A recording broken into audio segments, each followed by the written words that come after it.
আমার নাম কি জানেন তো আপনারা? কি নাম? নাবিল। আমার নামে কিন্তু গাড়ি আছে জানেন তো। তা আমি তখন মেডিকেল ইন্টার্ন কমপ্লিট করে আসতেছি। তা আমাকে একটা গাড়িতে, আমি গাড়িতে কিন্তু উঠতে পারি না, নর্মালি আমি অটো টটো এগুলোতে যাতায়াত করি বা ট্রেন। তা আমাকে আমার এক ফুফা বললো যে নাবিল তুমি এখানে উঠো।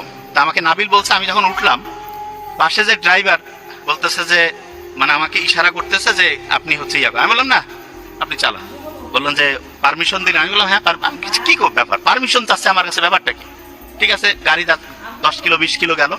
রংপুরের কাছাকাছি যখন আসলো দরজাটা খুলে দিল, খুলে দিয়ে আমার পায়ে সালাম করে আমার সিনিয়র, মানে হয়তো আমার স্বাস্থ্য থেকে মানে সিনিয়র মনে করছে, বলছে যে আমাকে একটু দোয়া করে দেন। আমি বললাম কেন? বলছে ওস্তাদ আমার ইচ্ছা আমি বড় গাড়ি চালাবো। আমি বললাম ওস্তাদ মানে? বলছে যে ওস্তাদ আপনি নাবিল গাড়ির ড্রাইভার না? ও চালায় হচ্ছে ছোট গাড়ি, ওর শখ হচ্ছে নাবিল গাড়ি, মানে প্রফেসর হবে। নাবিল গাড়ির সে ড্রাইভার।